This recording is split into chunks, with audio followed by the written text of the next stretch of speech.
Hello mga ka-solar. So, sa ngayong video na to is pag-uusapan natin kung paano or ano yung settings na ginawa ko dito sa Solis hybrid on and off grid na solar setup ko. So, i-run through ko kayo kung isa-isa at bakit ganun yung mga naging settings ko doon.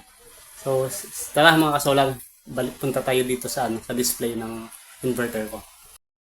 So, itong mga ka-solar, yung Solis hybrid on and off grid inverter ko is pag nag-commission ito, once na ma-open to, mayroong sequence paano bubuksan to eh. So, una kong binuksan is yung breaker ng grid. So, ito yung breaker ng grid. So, mula dito sa ilalim, papunta dito sa grid connection. Pag inopen ko yung breaker, maya-maya magpa-power up yan ng inverter. And then, inopen ko din yung battery. So, pag inopen yung battery, maya-maya magpa-power up. At, I mean maya-maya is mag-a-appear na dito yung battery percentage niya. Assuming na na-set up natin yung tawag ito, yung mga connection device nito, yung communication. And then, ito is i-on ko yung PV para PV switch para mabasa niya na yung voltahe at makapag-start na ng harvest. And then, magkakaroon niya ng commission na magsa-start ka na dun sa setup. So, sa setup naman is i-run through kayo paano yung mga naging setup ko at bakit. So, sa pagpasok dun sa parameter settings, click lang yung enter. And then, mayroong apat na option dito. Plant information, alarm information, system setting, tsaka professional settings. Yung professional settings, wala na akong ginalaw dito. So, may mga settings yan na hindi ko kabisado eh. So, kailangan ko pang pag-aralan. I think medyo advanced na yun. And since kahit system settings lang, yung isi-set ko dito is gagana naman yung inverter. So, run through muna tayo dito sa plant information. So, sa plant information, pag click ng enter, makikita natin yung PV information. So, mayroong MPPT1, MPPT2. Tapos, battery. Press lang yung down. Pupuntahan tayo sa battery information. So, makikita yung information ng battery. And then, click natin, grid, voltahe ng grid, at saka ibang information. CT, tsaka yung information ng CT, or CT sensor. And then, press natin down uli. Yung load naman, so yung load is, ito yun. Information naman nung sa backup side. So, backup side, yung load pala information ng grid load, backup load, tsaka smart load. So, sa ngayon is, ito lang yung tatlo yung lumalabas. And then, next is more. So, sa more, I think, information ng inverter. So, serial number, model, etc. So, yun lang yung sa plant information. And then, sa alarm information, is pag nagkaroon ng ilaw dito sa alarm, so ibig sabihin mayroon siyang na-detect na error. So, mayroon din palang mangyayari dito once na pinower up nyo yung inverter. So, once na pinower up nyo yung grid, ito yung grid.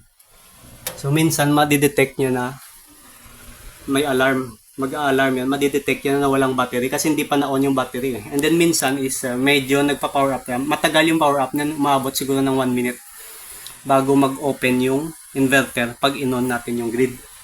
So, makikita dito yung alarm. And then, once na ma-on na natin yung breaker ng battery, minsan is nawawala na yung alarm dito.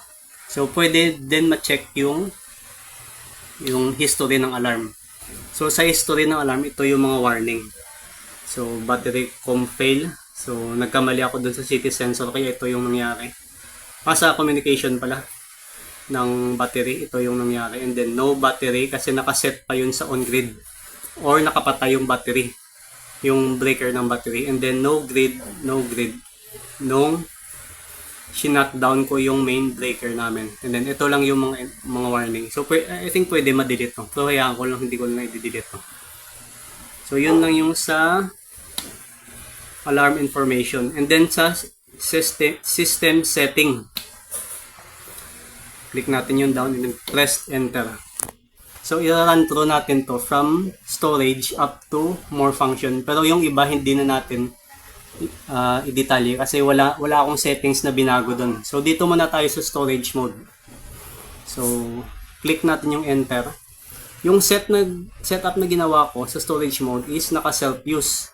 So, sa self-use, priority dito yung PV or solar panel. So, pag merong load, kukuha yung load ng power sa solar panel. And then, pag kapos yung solar panel, si battery yung magbaback up. Pero pag low bat na yung battery, at the same time, kapos din yung solar panel, doon na papasok yung grid. Si grid na yung magbaback up. So, sa case namin dito is Seymour Power. And then, kung sa Maynila, si Meralco. So, sabay-sabay yung tatlo na yun na magtutulungan. Priority yung solar panel, pangalawa is battery, at pangatlo yung Meralco or si grid. So, pag wala kayong battery, kung naka-on grid, pwede rin gagana rin. Pero pag wala namang grid, purely off-grid kayo, ilipat nyo lang dito. So, off-grid, tapos click nyo yung enter. So, sa case ko, hindi ko na-click. And then, punta tayo dito sa battery reserve. So, sa battery reserve, 25% yung nilagay ko. Kasi, once na maabot yung 25% ng battery, magsa-stop na si battery sa pag-supply ng load sa, magsa-supply ng power sa load. So, yun. Pwede nyo itong iset sa 30% or kung ilang percent yung gusto niyo ng battery reserve. So, pero sa akin 25% lang. And then dito sa allow grid charging, by default naka-activate yan. So, dini-activate ko lang kasi ayoko na mag-charge si grid. Kaya nga tayo nag-solar para makatipid sa kuryente. Mag-charge pa tayo sa grid. Kaya yun, ayaw kong gamitin yung grid para mag-charge. So, gagamitin ko lang yung grid once na low bat na yung battery na directly magsusupply sa load. So, bihira lang naman kasi yung brownout hindi naman lagi. Kaya, naka-deactivate yung allow grid charging. So, sa max export power, so, 0 yung nilagay ko dahil hindi to naka-net metering. So, naka-deactivate yung allow off grid. At the same time, naka-0 yung maximum import power. So, para sure na hindi mag-i-export yung sobrang harvest ng solar panel papunta sa grid. Kasi yung i-export nun, since hindi naka-net metering, imbes na export, bibilang yung as konsumo at baka lalo pang lalaki yung bill natin. And then yung export power calibration, by default, naka-negative 30 watts to. So, calibration to ng city sensor kasi minsan pag nakabit natin yung city sensor, sa case na to, ito yung city sensor ko. So, yung kinabitan niya is galing yan sa main power namin or sa main breaker na galing sa grid. So, ginawa ko siyang 0 watt para makalibrate kasi may pumapasok pa rin or nagkakaroon ng export yung solar namin. So, pinalibrate ko hanggang sa ma-0 yung export. And then, sa grid peak shading, dini-activate ko lang. So, by default, 6,000. So, hindi ko pa totally alam kung anong function ito. Pero dini-activate ko lang. So, yun. So, balik tayo. Once na ma-set nyo na, press nyo lang yung enter. So, press nyo lang yung escape pala. And then, mayroong magtatanong sa'yo kung isi-save mo nyo or hindi. So, sa case na to is hindi ko isi-save, kaya ipipress ko yung escape. Pero pag kayo na, ipipress nyo lang yung enter. Okay, punta naman tayo sa battery setting. So, sa battery setting, is may battery ako. Yung battery ko is CST Energy. 51.2 volts, 324 ampere hour. Tapos, nilagay ko sa lithium battery. And then, yung model is Pylon LV. So, bakit Pylon LV? Bakit hindi ko nilagay yung CST? Kasi dito, sa option, punta tayo dito sa Pylon sa battery type. Walang CST. And then, base sa information, walang CST dito guys ha. Base sa information, is yung BMS is similar siya sa Pylon Tech na battery. So, yung similarity na yun is pwedeng gamitin na mag-communicate dito sa inverter yung battery. Kaya, yung ginamit ko is Pylon_LV. And then, dito naman tayo sa maximum charge current. So, sa maximum charge current, 80 amperes lang yung nilagay ko. Pero yung recommended continuous charging current ng CST is 100 amperes. And then yung maximum naman niya is 200 amperes. Pero ginawa ko lang 80. Yung reason ko dun is medyo undersized kasi yung battery cable na ginamit ko eh. Gagawin ko sanang 100 to. Yun nga lang, wala akong may makitang enough size na battery cable. Pagbalik ko na lang pag nakita ko ng 35mm squared na battery cable, gagawin ko tong 100. Same din sa discharge current. 80 amperes yung nilagay ko. Same reason dahil yung battery ko, yung cable battery ko is undersized. Supposed to be 35mm squared pero ginamit ko is 25mm squared lang. And then dito naman sa over discharge 25%. So ibig sabihin same din doon na pag reach yung 25% titigil yung battery sa pag-supply ng power sa load. And then si grid na yung magte-take over nun. And then yung recovery is 30%.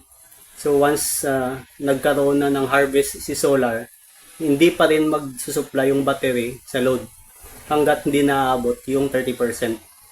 And then yung force charge, so magkakaroon ng force charge, i-charge ng AC grid hanggang recovery, hanggang sa recovery voltage yung battery. So nangyayari lang yung force charge pag kasi 'di ba yung battery is halimbawa pag na-reach na yung low voltage or yung over discharge. So minsan yung inverter is kumukonsumo pa rin ng power. Pag matagal na hindi na-charge, umaabot ng 20%. So pang safety feature na lang to. Just in case na hindi magkaroon ng charge yung solar panel or nagkaroon ng problema na ilang araw walang charging ng solar panel. So magcha-charge siya hanggang sa 30%. So safety feature to para sa battery para hindi mag-over discharge hanggang sa umabot below 20% or 50% kasi mabilis masira yung battery pag below 20% yung capacity or SOC niya. And then maximum charge SOC 100% yung ginamit ko.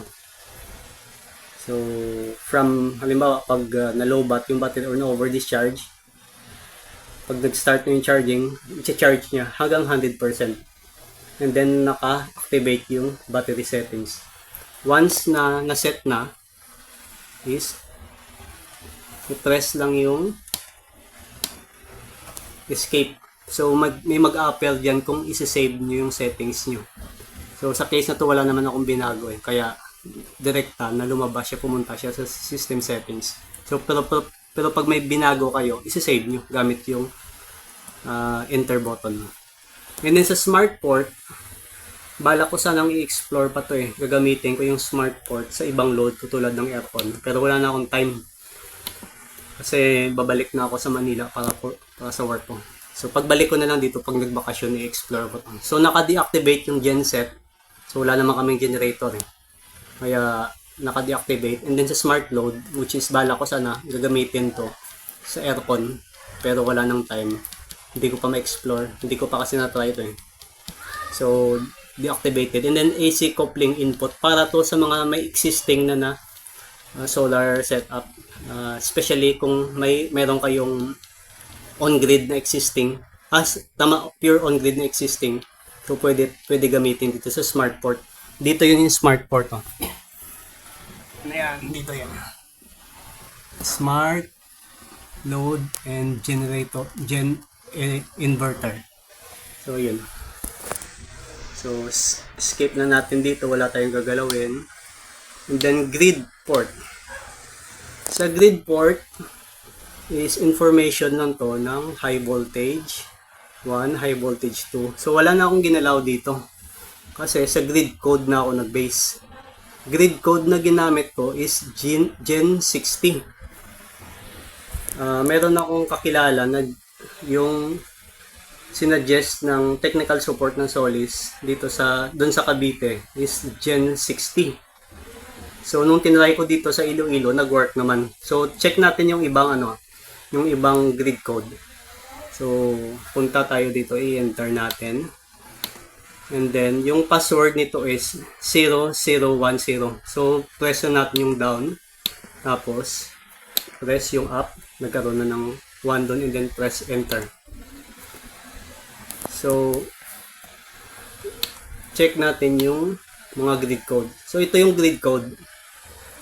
Pili ka lang dyan. Meron ng Philippines pero Gen 60 pa rin yung ginamit ko. And based sa experience ko, mga 1 week operation na to, walang naging problem or warning sa grid.